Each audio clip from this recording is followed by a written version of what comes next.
গণৰোষৰ বলি হৈ মৃত্যুৰ ৰোষত পৰা অভিষেক দাসৰ বাসগৃহত বিটিচিৰ প্ৰধান প্ৰমোদ বড়ো উপস্থিত হৈছে। পৰিয়ালবৰ্গক সমবেদনা জ্ঞাপন কৰিছে বিটিচিৰ প্ৰধানগৰাকীয়ে। অভিষেকৰ সৈতে থকা বন্ধুসকলৰ পৰা ঘটনাৰ বুজ লয় প্ৰমোদ বড়োৱে। নৃশংস এই ঘটনাৰ ন্যায় প্ৰতিশ্ৰুতি প্ৰদান কৰিছে বিটিচিৰ চিফগৰাকীয়ে। ঘটনাৰ দিনা এম্বুলেন্স সেৱাৰ পৰা কিদৰে বঞ্চিত হৈছিল তাৰো তদন্ত ঘোষণা কৰিছে প্ৰমোদ বড়োৱে। প্ৰমোদ বড়ো দুখীয়া পৰিয়ালটোৰ কাষত থিয় হৈছে আৰু সমগ্ৰ ঘটনাৰ তদন্ত আগবঢ়াই নিয়াৰ আশ্বাস প্ৰদান কৰিছে। সেইদিনা সেই ঘটনাত যিকেইগৰাকী বন্ধু আছিল বাহনখনত তেওঁলোকৰ সৈতেও কথা পাতিছে, সমগ্ৰ কথা জানিবলৈ চেষ্টা কৰিছে আৰু সেই সময়খিনিত কিয় এম্বুলেন্স সেৱাৰ পৰা বঞ্চিত হ'বলগীয়া হ'ল সেই বিষয়টোৰ তদন্ত আগবঢ়োৱাৰ এক প্ৰকাৰ আশ্বাস প্ৰদান কৰিছে বিটিচিৰ চিফ প্ৰমোদ বড়োৱে। আমাৰ ল'ৰাটোৰ অভিষেকৰ দেউতাক মোৰ বন্ধুই হয়।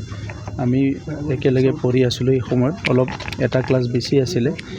তো এনেকুৱা ঘটনাবিলাক ক'বলৈ ভাষা নাথাকে, কাৰণ সন্তানটো বহুত মৰম কৰি ডাঙৰ দীঘল কৰাৰ পিছত এনেকুৱা অনাকাংক্ষিত ঘটনা যিটো নেকি মানুহে কল্পনা কৰিব নোৱাৰে, তো এইটো সহজে ল'ব নোৱাৰে কোনো।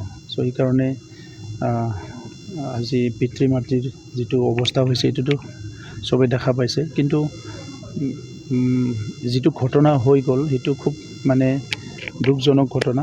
আৰু মানসিকতাটো মানুহৰ যিটো লেভেলত গৈছে সেইটো অলপ ভাবিব লগা কথা। আৰু ভাইলেণ্টটো যিটো লেভেলত কৰিছে সেইটো খুব মানে দুৰ্ভাগ্যজনক। আৰু আইন কানুন যে ব্যৱস্থা আছে সেইটো মানুহবিলাকে যে ইগন'ৰ কৰে, সেইটো বহুত মানে এটা বেয়া অৱস্থা। মই কথা ইয়াৰ পৰাই পাতিলোঁ এডিশ্যনেল SP আৰু তেখেতসকলে ওলাব পাৰিব। এইটো ওলাব নোৱাৰা ঘটনা নহয়, হয়তো অলপ টাইম লাগিব, কিন্তু আজিকালি টেকন'লজি বহুত ডেভেলপ হৈছে, সেইকাৰণে ওলাব নোৱাৰা কথা নহয়। মই মোৰ বন্ধুজন আৰু তেখেতৰ পৰিয়াললৈ মই সমবেদনা জ্ঞাপন কৰিছোঁ। আৰু তেখেতৰ পুত্ৰ আমাৰ একে পুত্ৰৰ নিচিনা। মই তেওঁৰ স্বৰ্গীয় আত্মাৰ প্ৰতি মই শ্ৰদ্ধা জনাইছোঁ। এই ক্ষেত্ৰতে এটা কথা ময়ো ভাবিছিলোঁ যে কেছটো ৰেজিষ্টাৰ হ'ল, কিন্তু মই পিছত শুনিলোঁ যে কেছ ৰেজিষ্টাৰ হোৱা নাই।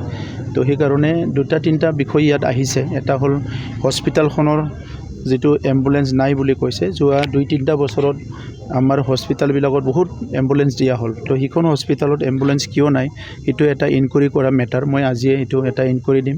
ছেকেণ্ড, কেছটো কিয় ৰেজিষ্টাৰ হোৱা নাই এইটো হায়াৰ অথৰিটিৰ লগত মই কথা পাতিম আজি।